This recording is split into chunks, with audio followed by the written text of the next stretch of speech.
Each year in the United States, thousands of major crimes go unsolved. When the case has gone cold and police have nowhere to turn, they seek assistance from the public. This is a program dedicated to solving these cases. This is Crime Stoppers Case Files. Like most urban areas, Chicago and its surrounding cities have had a number of unsolved crimes. Crimes that the public may be able to help solve.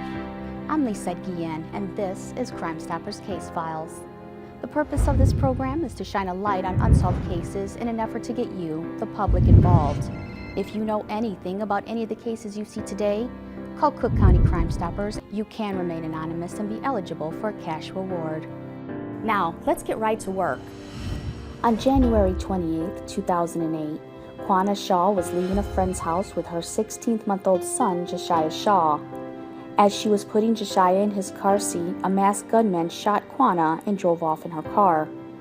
The car was found a few blocks away with Josiah still inside. He was dead. Here's the story.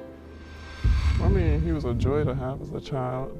I mean, it wasn't that much time, so I really don't have, experiences of, him walking or laughing or talking about saying mom or crawling. He didn't do any of that, but just in general, the time I had him, I know he was really spoiled. So he never would get on the floor, and that's probably why he wouldn't crawl. He went to walking first. He knew how to sing his ABCs. He wasn't here that long, so. Josiah would be our first grandson and our only grandson. And we were happy because my husband, he liked to do things, and he never had a grandson that he can go and do things. It's not the same. We have a granddaughter, but it's not the same as having a grandson to be able to go out and go fishing and do stuff. And we were looking forward to that. And once Josiah did get here, because we were all in the room, we were there filming everything, and it was just a joy because it was a struggle. They didn't know that he was gonna make it at first because the monitors and everything just went dead, and they didn't know what was going on. But then they heard a big scream, and he started crying, so we knew everything was okay. But it was just a joy. He was a joy to the whole family. He just made the whole family just light up. And he'd get in the room, sometime he'd get with me, and he just wanted to be with me sometime and just sit up there and just look at me. When he came along, it was just so wonderful to have him in our life, and he was just a blessing during the 13 months that he was there. He would go to church with me on Sundays and sit up there, and everyone in church had got adapted to him. They claimed him as their child, and he was just a joy to be here. On January 28th, 2008, approximately 7:30 p.m., a female, Quanah Shaw, and her son, Josiah Shaw, were leaving their friend's residence. It was the 2100 block of Virginia Street. And she was saying goodbye to her friend, placing her child, Josiah, into her red Ford Explorer. And once she buckled him into the seat, closed the door, she was approached by a male black suspect.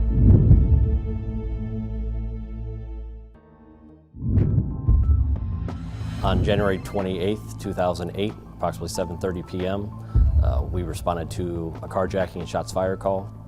No, that day I was supposed to go to orientation class for substitute teacher. The class was canceled for that day, so I went over a family member's house, and a little bit after that, I went to my friend's house. Earlier that day, I was supposed to meet his father to go and get a partial amount of money for child support.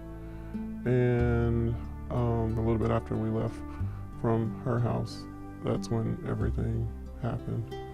The area, 21st Virginia, that whole area in the city of Gary is kind of a residential, but it's got mixed. You've got a grocery store, gas stations, some liquor stores. You got some nursing homes in that area. It's not the worst area of the city, but it's not the best. I know there's a lot of drug activity, a lot of gang activity in that area, but the actual incident took place in a gated apartment complex. I did receive a call or a call then that it was okay for me to come pick up the money from my son's father, which was at an auto body shop. Eventually, I took a while later, I went to the restroom before I left and finished talking to her, and when I came out,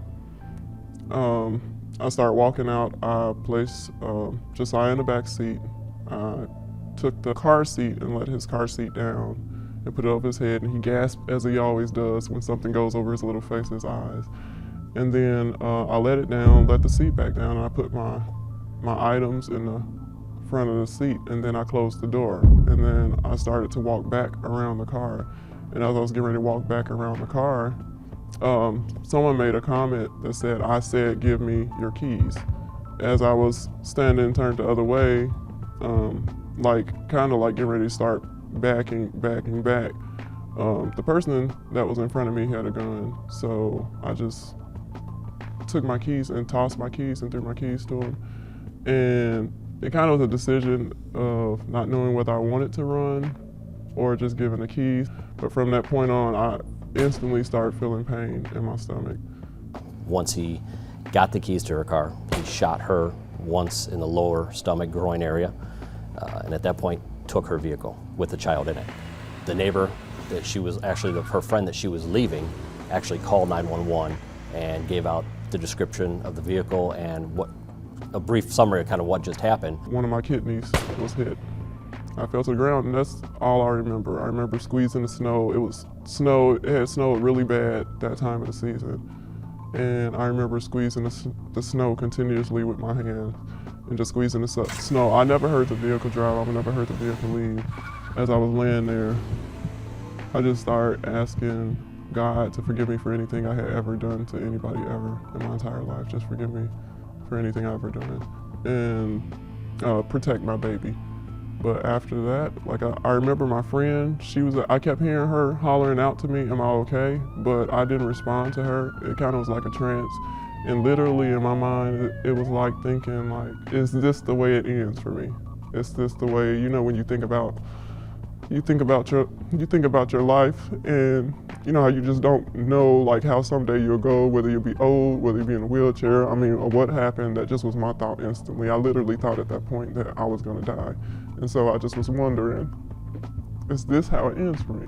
Officers responded within minutes, and we actually recovered the vehicle probably the 1700 block Virginia Street, probably 3.5, 4 blocks away from where the original incident occurred.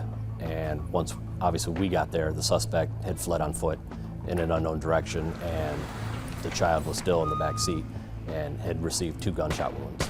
So we're assuming between the time that the suspect got into the vehicle and fled to the point where he stopped is when he shot the child. Actually, the mother, Kawana, actually survived.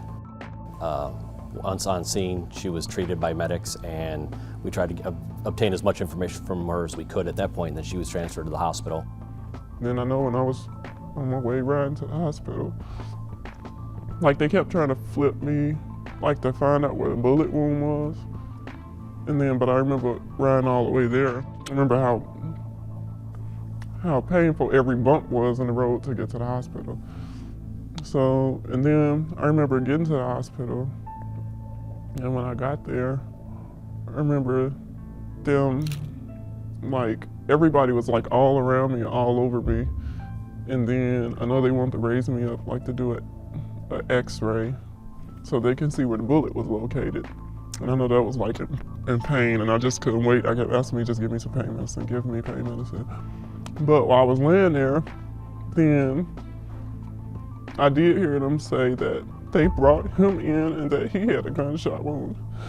And so he was I think he was somewhere close. I don't know where he was in there, but I don't know if he was on the other side of me, and he was in there, and they kept trying to get his name from me so they can have all his information. And I heard them working on him, and then I heard him say something about opening up his chest. So I guess they were working on his heart. I didn't remember, after everything happened, I remember all that. I didn't know what else happened. I don't think he had passed. I'm a registered nurse, and I got a call on my unit from my sister to tell me that my daughter had been shot. They didn't know at the time what had happened to Josiah. So I told my supervisor that I had to leave, and then I called my husband and informed him, and we proceeded to go to the hospital. Josiah, who was at the time I believe he was 13 months or 16 months old, he actually there were signs of life initially, but he died at the scene. I didn't know, when I was in the hospital, nobody told me until a few days later. So I thought actually that he was being watched by my family while I was in the hospital. And I guess eventually they decided to let me know what happened. But yeah, I didn't believe it was real, because I thought that was him that I kept hearing. When I was in the hospital, I thought that was him that I heard playing in the hall. But I guess it was another patient's kids out in the hall, so I know it wasn't him. And then they told me what happened. It didn't seem real.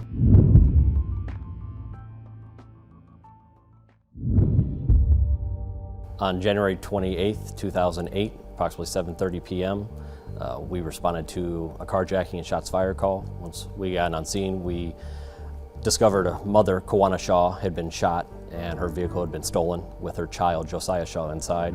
Shortly after, we recovered the vehicle approximately 3 or 4 blocks away from the initial scene. Once, obviously, we got there, the suspect had fled on foot in an unknown direction, and the child was still in the back seat and had received 2 gunshot wounds. I had a problem with a trusting issue, just with people in general. Like, after it happened, I stayed in the house. I know the first year I got better after the first year, but I stayed in the house. And if my parents them left the house, I would lock every door in the house. I would close every curtain to make sure nobody could peep in to see me. And I would stay in my parents' room and lock the door, and I would stay there the entire time until somebody got home. And I stayed like that for a long time. It took a long time before I could even go out. And I was scared to go out when it was dark. And I was scared of parking spaces, or where cars are, or where something can happen or people can do something to you. It just made it hard for me. I was more trusting before. Like, I believe every person has some sort of good in them. But I don't know if it was being gullible or just giving everybody too much of a chance. So, but now, I mean, I'm not that way as far as trusting people, so. You think about him all the time. We have a piano that's in our living room. He used to like to go in there and play. You think about wanting to be able to take him to church with you and just spend times with him in the summertime. You see the other kids that's growing up, and you kind of try to imagine how he would look or the things that he would be doing. He would have been able to be in school at this time, and he was very smart at his young age. So you just think about all of that things that you could have done and the things that would have made a big difference in our lives. In 2013, it will be 5 years, and it just seemed like it's just at a standstill. Oh, I think the community was told, I mean, I think everybody was in shock that it was a carjacking. I mean, obviously it wasn't just a carjacking. I mean, somebody left a child in the car, and not only did they leave the child in the car, they shot and killed the child. So, I mean, we got a lot of calls, a lot of outreach from the community. I mean, everybody was shocked that something like this had happened. I mean, I think a lot of people, you know, are kind of numb to the fact that, you know, we have a lot of homicides in Gary, there's a lot of shootings, you know, there's a lot of drug activity, but I think this one kind of really hit home that, you know, hey, wait a second, there's an innocent child that had nothing to do with anything. And as far as the mother, Kawana, goes, I mean, we don't have any information that would lead us to believe or that she was a bad person. I mean, everybody that I talked to, I mean, she was a good person. She, you know, trying to do the right thing, raising her child. She was going back to school. You know, she was working. She's still living with, you know, with her parents, and you know, her parents seem to be decent people. We do have person of interests, which would be the father of the child and the brother of the father, biological uncle and father. As far as information on the scene where he fled to, I mean, that is what we're here for. I mean, there's people out there that have this information. There's people out there that saw him flee. There's people out here, you know, that might have just saw the whole incident occur but didn't want to get involved. And that's what we're here for. I mean, we know that he fled on foot, and we know from us being in the area so quick that he had to get into a vehicle from that point and flee. So, you know, this pulls more on your heartstrings, I think, you know, seeing a child that's innocent, that had nothing to do with it, that despite whatever happened with his mother, father, or whoever, didn't deserve what he got, and he couldn't fight for himself. And I think that's a little harder to deal with than just seeing somebody else just laying on the street.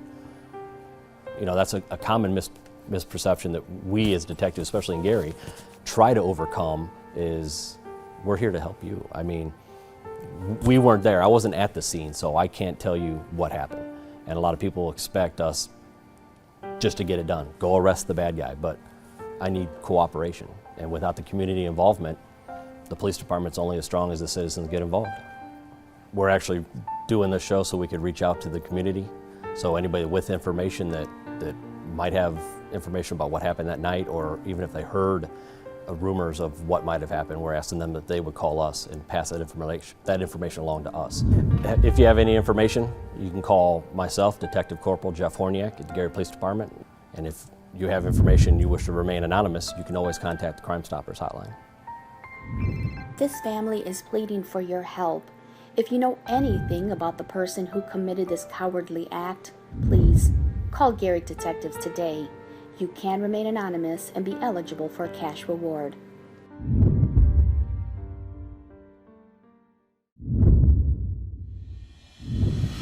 On April 16, 2010, East Chicago detectives were called out to the 3800 block of Parrish Avenue. Someone had reported they heard gunshots.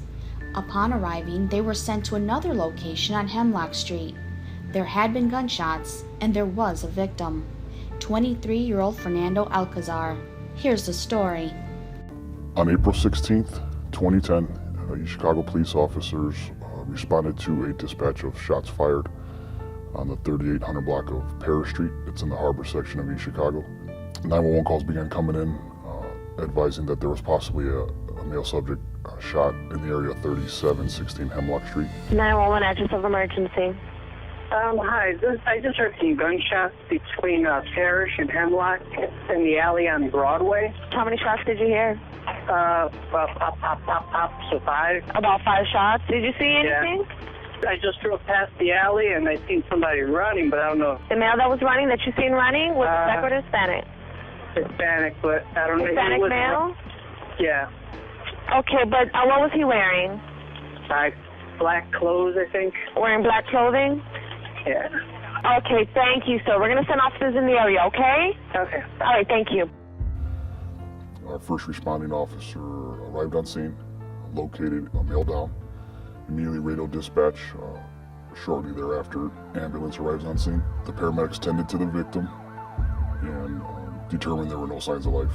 It appeared as though our victim suffered several gunshot wounds to the chest area.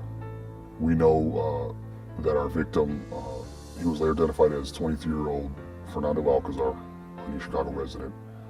Our investigation and the evidence shows that he was on the north side of 3716 Hemlock. It's a residential area. When the shooting first happened, Fernando tried to run away.